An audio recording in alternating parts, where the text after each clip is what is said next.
Asyle, the Engineer, and the Island. Week 41, Day 1. It has now been 10 months on the island. The rain's back, so I'm not going to be able to conduct a thorough maintenance scan of my base today, but I do have a good idea of the things I need to check on. The solar tower and lab turbine in particular have taken a real beating from the weather, and the grinder, explosives machine, and loom have also been putting in a lot of work, so they'll be the ones that need the most attention when the weather finally lets up. I put them on my to-do list.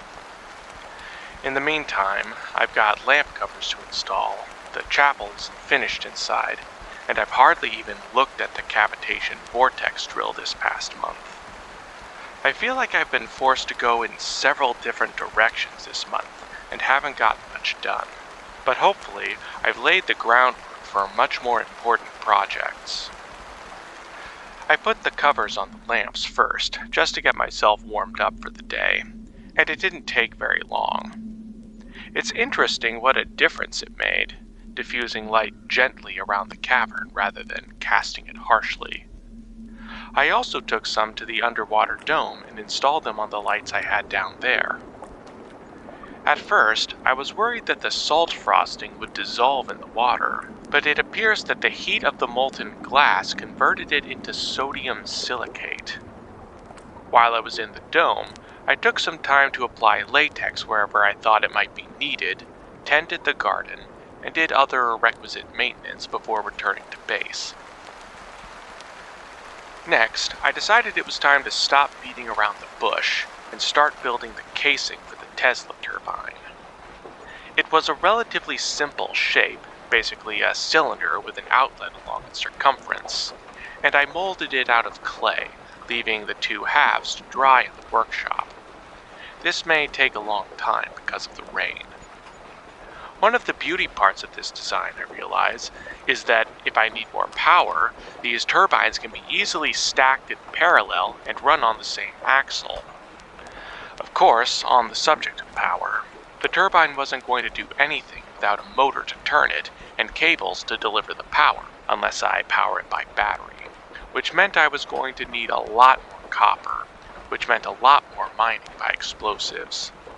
Still, I had roughly half of the plates I needed for the motor deposited in the electrolysis tub already, so I removed them, chiseled out the right shapes, and reset the cell, since I had a lot of pyrite to dissolve from the mineral centerpiece of the mine shaft.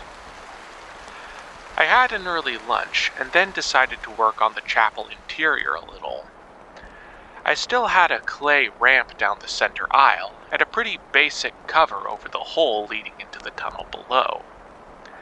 There was one window in the ceiling for light, but it could probably have used some lamps in the alcoves, and certainly a bit more decoration, because it kind of reminded me of the chapels built by ancient Christians in Cappadocia, mere hollows carved into the limestone fairy chimneys, or their cavernous underground cities.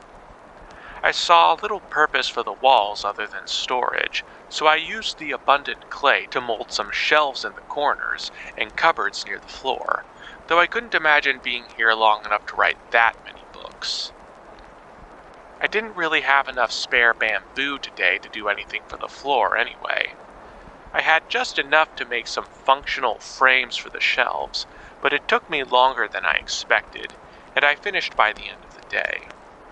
If nothing else, the shelves will act kind of like baffles to cut down on the echoey acoustics in there.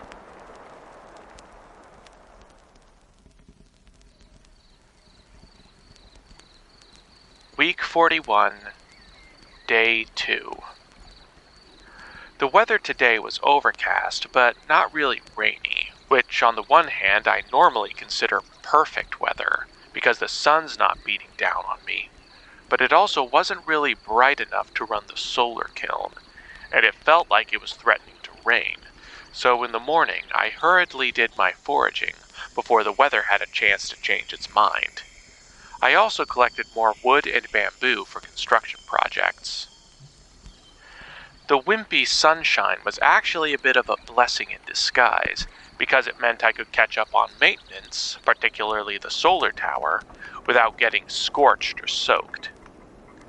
The compliant plates had done their job in the high winds, but several were still cracked or broken, so I replaced them with what leftover reflector panels I had.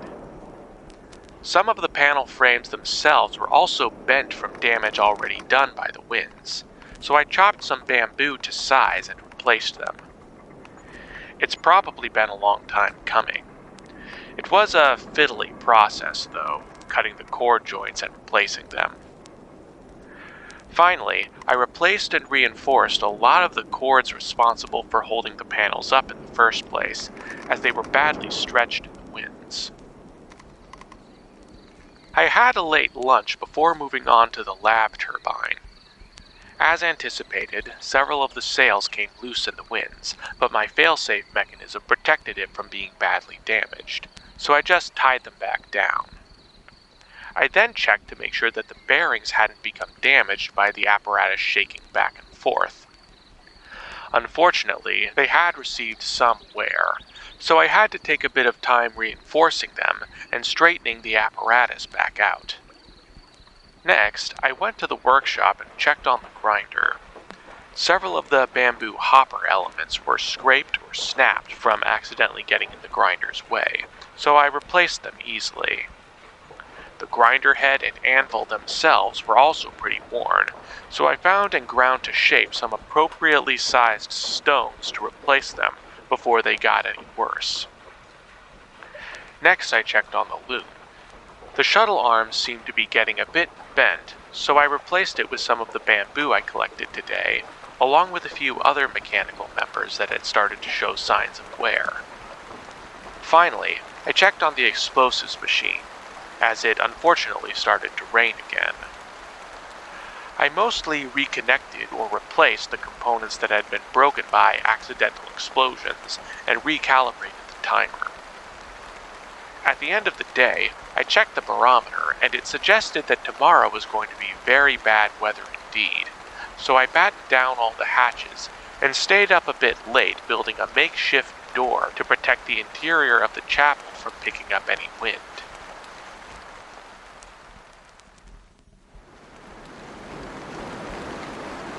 Week 41, Day 3.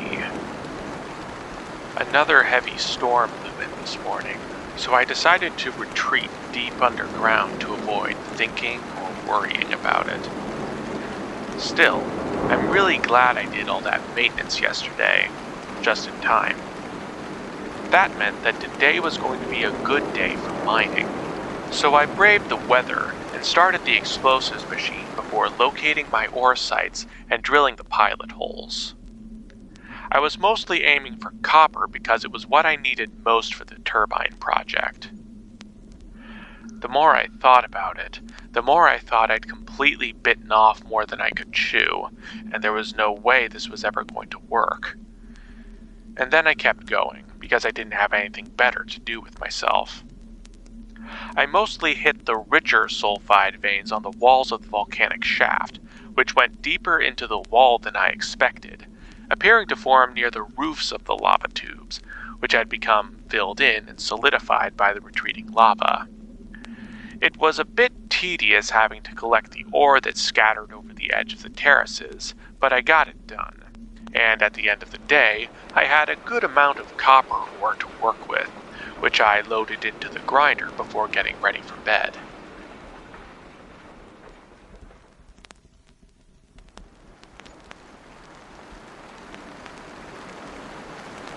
Week 41, Day 4. The rain was still pretty bad today, though not as much of a gale as yesterday. However, I used up all my nitric acid making explosives yesterday, so I think, at my current rate of production, I'm going to have to relegate mining to a once-a-week project, which is irritating but unavoidable. I decided to spend the day continuing to work on the chapel, splitting the bamboo into slats for a lovely hardwood floor to cover the ramp down the center aisle. It was more like a platform, however, with all the requisite reinforcements, and I made some pulleys at one end of the ramp, along with a hinge at the other, so the ramp could be lowered up and down automatically. The addition of some weights on the end of some cord and a couple of latches to hold the platform at a chosen elevation completed the mechanism. Once again, the fact that it's sort of like a hidden passage tickles my fancy, kind of like the hidden exit staircase from the mechanical age of Myst. I then removed the platform from its hinges and set it aside so I could varnish it without obstructing the passage under the chapel. I stopped for lunch at this point and thought about what needed to be done next. One major problem with using the hole I blasted under the chapel for getting stuff in and out of the tunnels was basically that it was a deep chasm, which was certainly a safety concern. I've had to toss down simple objects, like bamboo, and I still haven't tried lowering the explosives machine into it yet, which kind of defeats the intended purpose of the hole. I would have preferred to be able to wheelbarrow materials in and out of the tunnels in bulk if I needed to, like metal ore, but I needed a ramp of some kind. I began constructing a platform over the chasm to safely work in, fetching the ladder so I could get in and out easily if I needed to. Once I had the temporary platform in place, I constructed the framework for a dome underneath the central platform of the chapel and filled it in with clay so it would be more secure, making sure that the legs of this dome had a firm footing on the bedrock, using some of my leftover lime to give it a hardened shell on the inside, about 10 liters of lime. I knew I wouldn't have quite enough time to finish it today, but I got started anyway on my idea for a retractable corkscrew ramp, beginning with the outer edge, connecting several pieces of bamboo into a large coil that I could stretch from the top of the chasm to the bottom, like a slinky. I did the same for the inner edge and connected them with rungs in between, so they moved in unison. To make this mechanism easy to raise and lower, however, I built some pulleys and suspended different sections of the corkscrew from cords. The clever part of this was that the intermediate cords were themselves on pulleys, so the farther ends extended further proportionally than the ones nearer the top, allowing the whole coil to retract evenly under the pulling action of a single rope. The whole system was, of course, suspended from the edge of the dome, mounted firmly to the bedrock, which would allow it to handle heavy loads. The whole thing almost looked like some kind of fancy chandelier or strange deep-sea siphonophores I've seen on documentaries, but I ended up going a bit long at the end of the day pulling the whole thing together. I'll have to finish filling in the ramp later.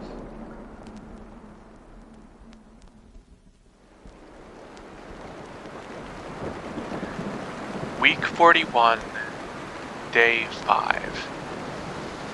Another bad storm today, which frustrated my progress because I couldn't mine and I didn't have the materials to keep working on the ramp. The storm was so bad that I couldn't really get out to any of my other buildings either, so I couldn't even catch up on paper production, as my journal is starting to run out again.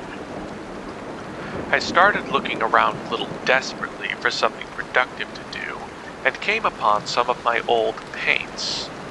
I then got the idea that it would probably be appropriate for me to paint some kind of fresco on the walls or ceiling of the chapel, make it a real work of art, and an offering of praise and thanks.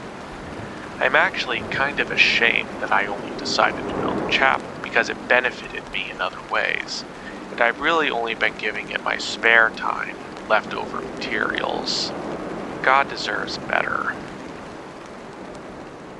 I lit some lanterns in the chapel and, trying to ignore the howling winds outside, I got to work penciling in the designs I wanted on the ceiling, though I quickly discovered just the process of trying to draw on the soft clay scraped it away, so I would need to first coat the ceiling in hard mortar and let it dry. As such, I braved the storm just long enough to get some lime from the workshop.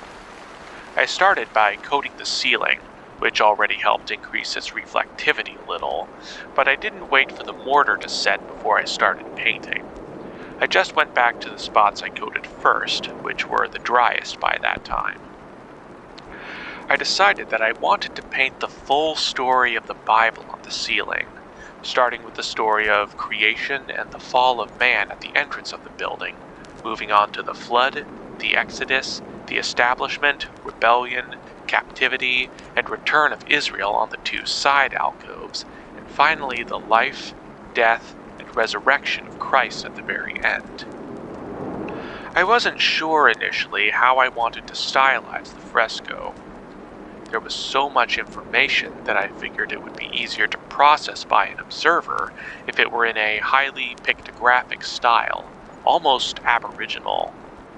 That style, though, kind of seemed to leave a bit too much up for interpretation, and was perhaps less emotional.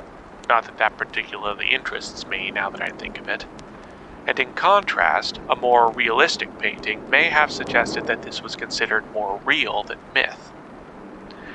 At the same time, though, I'm not a big fan of ostentatious Catholic cathedrals like the Sistine Chapel. Not that I could achieve that level of artistry. I suppose because I'm more interested in conveying clean information rather than manipulating someone with emotions, I eventually concluded that the more pictographic style would be appropriate, though perhaps a little bit more realistic and colorful than Aboriginal or Native American styles. Like I said, I started with Genesis at the entrance, drawing the sun, moon, stars, earth, and Garden of Eden, with animals and people in it, and on either side I drew two large hands using a bit of white gypsum paste to signify it was all created. At this point, I decided to make a stylistic choice of using white in the painting only ever in reference to God. Besides, I didn't have a lot of gypsum to paint with anyway. I decided to make the people ambiguously brown, since that frankly reflects the average color when all humans are taken into account. At first, I gave the people faces to more accurately express what was going on, but it started to feel like something drawn on the wall of a Sunday school, so I decided to go for exaggerated body postures instead. When it came to describing the fall, I drew the devil in pure black to symbolize his antithesis to God. At first, I found it difficult to convey purely pictographically that God didn't want them to eat from the tree of knowledge of good and evil, but I eventually had the idea to simply show his hand from side view, creating a barrier between the people in the garden and the tree. Of course, they ate from it anyway, so I had to draw another hand pointing for Adam and Eve to leave. The flood would have required a lot of blue pigment, which I didn't have access to right away, so I just drew the outline. And of course, not only did I draw the ark accurately as a massive, long box filled with animals, but I even drew under the waters of the flood sediment filled with dinosaur bones, in addition to the dinosaurs I drew in the garden and on the ark, as an expression of my views on creationism. Then I drew the Exodus at the very end of the aisle, and decided I needed to make another important color code, drawing Moses and all the subsequent prophets in blue, or wearing blue, as representatives of God, while drawing most people wearing red from the fall onward, the color of blood, showing not only man's need for covering of sin by bloodshed, but also our violence and aggression, while blue is the color of calmness and intellect, both of which I associate with God, as I believe he was trying to teach us to be rational and kind through his laws. Naturally, I showed for Egypt the pyramids, not that the Jews actually built them, the Hebrews being enslaved by Egyptians wielding whips and forced to build brick buildings, the burning bush in white flames but green branches, Moses in blue, and lightning, clouds, and other things striking Egypt while the Jews escaped, with Moses in front. For the left side alcove, I drew the wilderness wanderings, God giving Moses and Israel the Torah on Jebel al-Lawz, and the cyclical nature of Israel's obedience and rebellion causing them to wander in the wilderness as a sort of circular motif that fit well in the ceiling of the alcove before putting the promised land on the roof in between. I stopped for lunch at that point, my neck and arms killing me from working upside down all day. When I got back to it, I copied the circular motif from the left alcove for the right, showing Israel's repeated fall to idolatry, drawing the idols in black, the prophets in blue trying to get them to stop, being given scrolls to represent the prophetic writings as distinct from the Torah on tablets, Israel being attacked and burned by outsiders, and temporarily repenting before starting the cycle over again, until they were eventually carried away into Babylon and Persia, which I represented with cigarettes. Finally, I got onto the Gospels, and I was careful there to make sure the imagery fully expressed what was going on. I showed the scroll and the tablets shining down on different scenes to show that these events were prophesied. I drew Jesus distinct from everyone else, wearing white to indicate that he was God, wearing blue to show that he was acting as a prophet, but his face, hands, and feet all being brown to represent that he was human. I showed the Nativity shining out of the prophetic scroll with Mary and Joseph as regular people. I showed Jesus teaching, pointing to the Torah and healing the sick or raising the dead, and many people near him with raised arms, though some in black with clenched fists.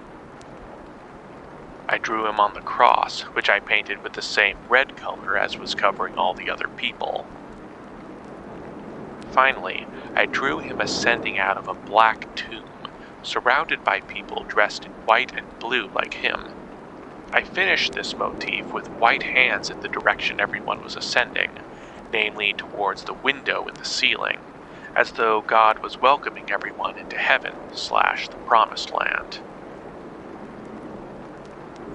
Honestly, I was kind of emotionally numb up to this point, but forcing myself to paint all this and think so carefully about what it meant and how to represent it pictographically with accuracy kind of forced me to remember what it meant, why it's important.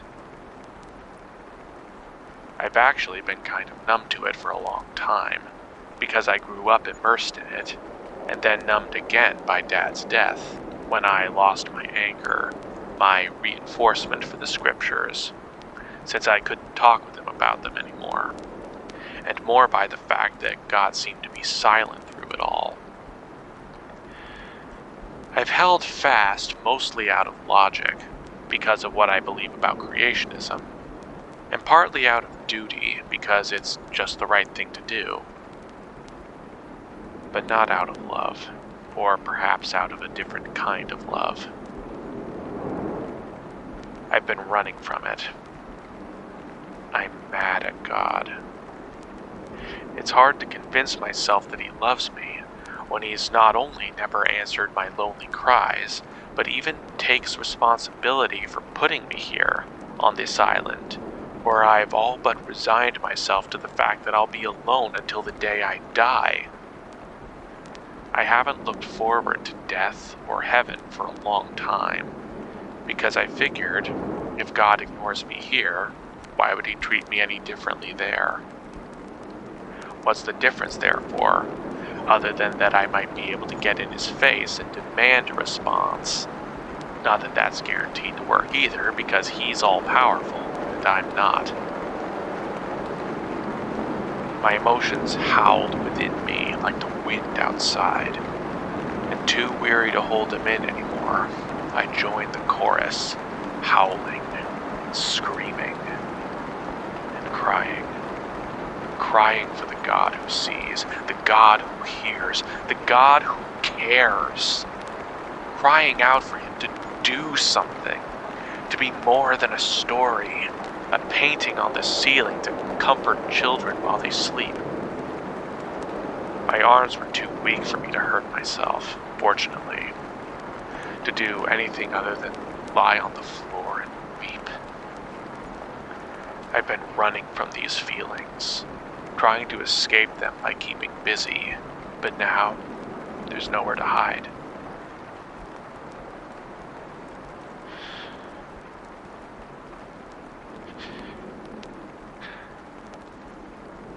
As I gaped and shuddered, finally out of voice, finally wrung dry of tears, I noticed the storm had stopped. The late afternoon sun was shining through the window. And I knew why this hurt so much, and why I was not letting go. Looking at all the stuff he did throughout history, it doesn't make sense to say he doesn't care. Looking at my life, even washing up here, on a tiny island no one knows or cares about, miraculously filled with food and materials, it doesn't make sense to say he doesn't care. Of course, it's possible that it's all happenstance, and I got lucky while God had his back turned. It's possible that I'll get confirmation bias regardless of whether I'm looking at the bright or dark sides, which is why it's so important to always look at both. But I can't say he isn't real. And looking at what he's done for others, I can't say he doesn't care. Therein lies the contradiction between my experiences and my inferences. Therein lies the source of my pain and hope. I know I'm missing something. The contradiction remains unresolved, and unless God finally comes down out of the clouds and answers me, I may never know. Yet I find myself comforted, perhaps by the catharsis of this outburst, but I think more by getting back to basics, and seeing again the few things I can know for certain. God is, and God cares. I spent the last couple of hours of daylight just kind of recovering from my emotions, writing these things down. I thought it was a waste of time, but now I'm glad I did it. I watched the sunset.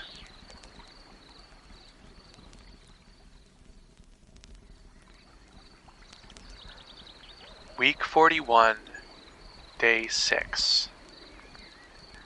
It was only partly cloudy today, so I conducted my morning forage and stuck the Tesla Turbine casing in the kiln to cook, at last.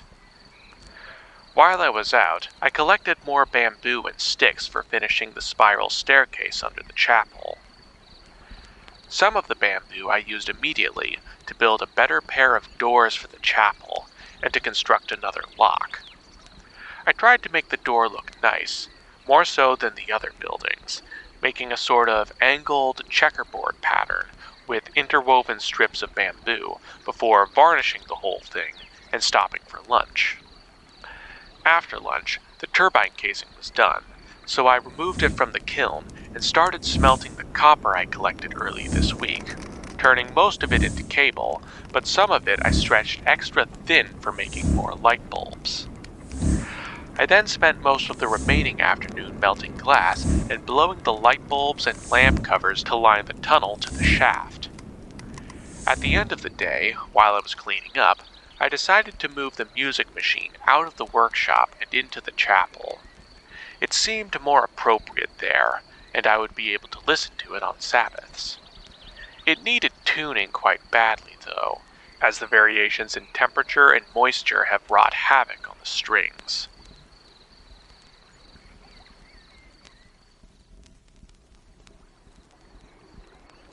Week 41, Day 7. It's Sabbath, and I could still feel all the painting work from the day before in my shoulders, so I was looking forward to the break.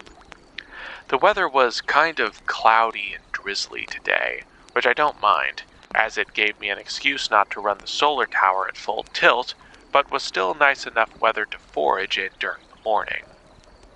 When I got back, I transcribed my radio recordings, noting something garbling the messages, so I took a few minutes to retune the receiver. Then I listened to the sermon and took my notes. I decided to conduct these operations in the chapel, where it seemed most appropriate, but there really wasn't anywhere to sit. After that, I put on my diving suit and went to the underwater dome for my weekly dose of high-pressure oxygen, checking the dome for leaks, tending the garden, and restocking the food supply, though not to the brim, as I had lunch down there and played with my shark collar a little more. However, I haven't really been consistent enough with it yet to induce a conditioned response in the sharks. When I was done with lunch, I headed back to base and decided to spend the remainder of my day programming a new music reel for the music machine.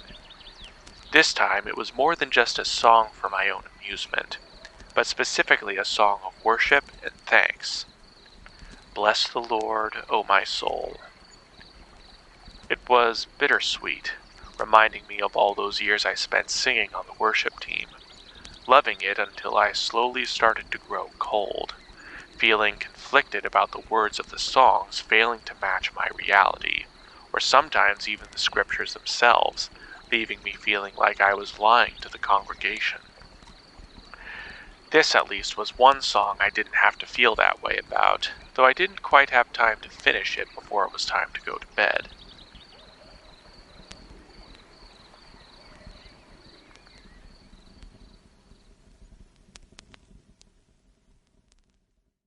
Blooper Reel. But I do have a good idea of the things I need to check on. Actually, let's start over. My throat's a bit gravelly. Of course, on the subject of power, the turbine wasn't going to do anything without a motor to turn it and cables to deliver. And cables to deliver the wire. That's a typo. Pause. To write that many books. Okay, it was better the first time. Particularly the solar because it meant I could catch up on maintenance, particularly the solar. So I had to take a bit of time reinforcing them, whatever the heck that means. Excuse me. I mostly reconnected or replaced the components. There seems to be a failure to communicate between my eyes and my mouth before locating my ore sites and began drilling. I feel like there's a tense issue with that one. Hold on. One major problem with using the hole I blasted under the chapel for getting stuff in and out of the tunnels was that it makes me burp, apparently. Connecting several pieces of bamboo into a large coil that I could stretch to, from the top. Typos. Sediment filled with dynamite.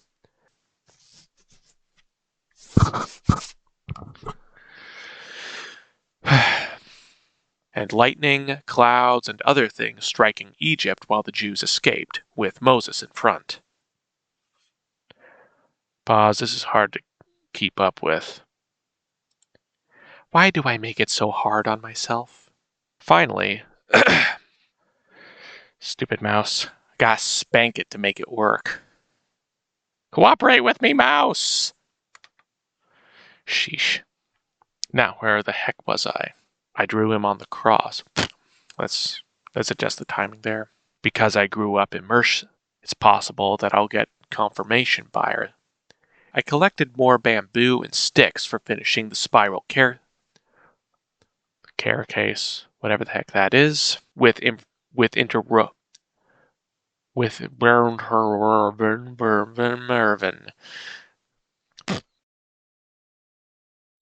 Now, if you remember last week,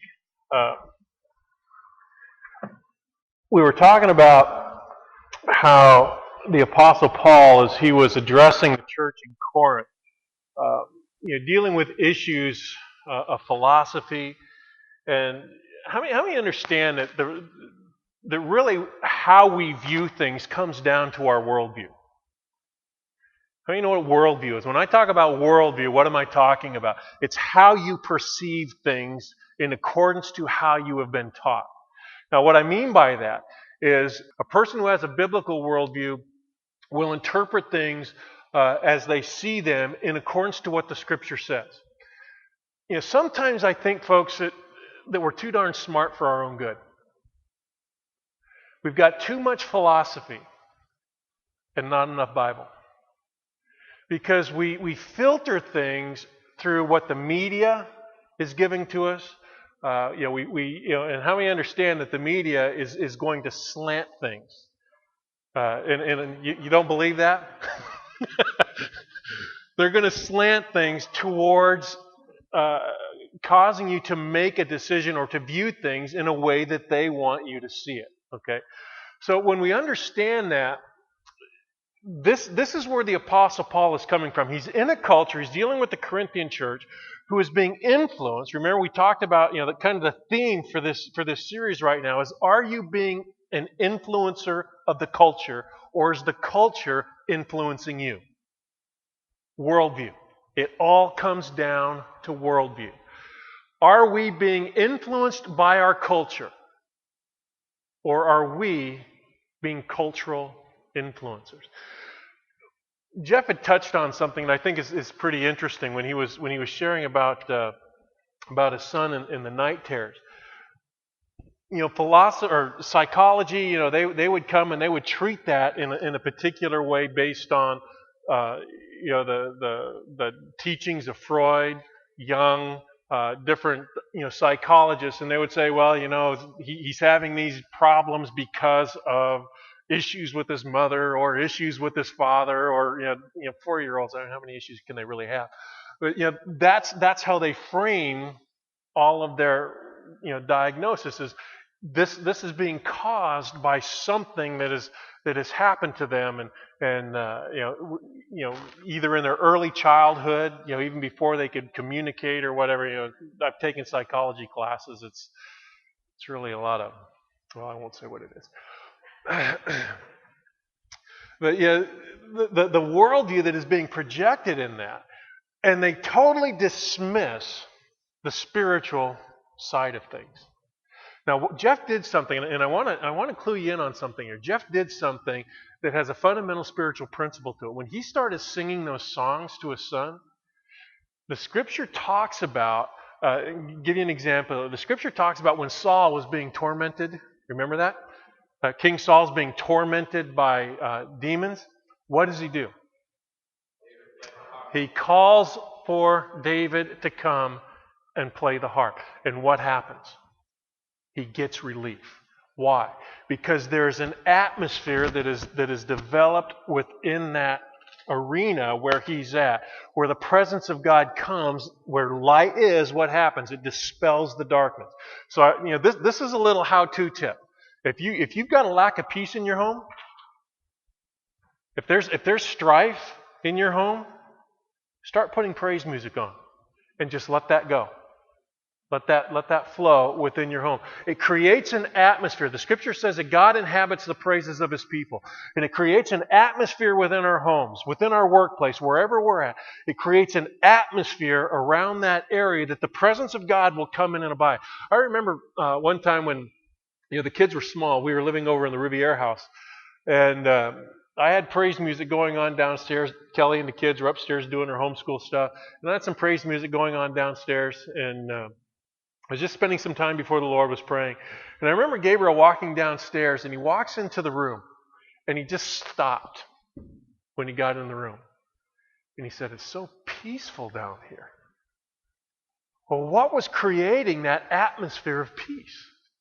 It was the presence of God ushered in by worship. And so if you want that dynamic active within your home, that's what we have to do. See, the world would say, well, you have to, create these different, dynamics and things going on in your home, and they're trying to, psychoanalyze things. And all we have to do is get back to simply following Jesus.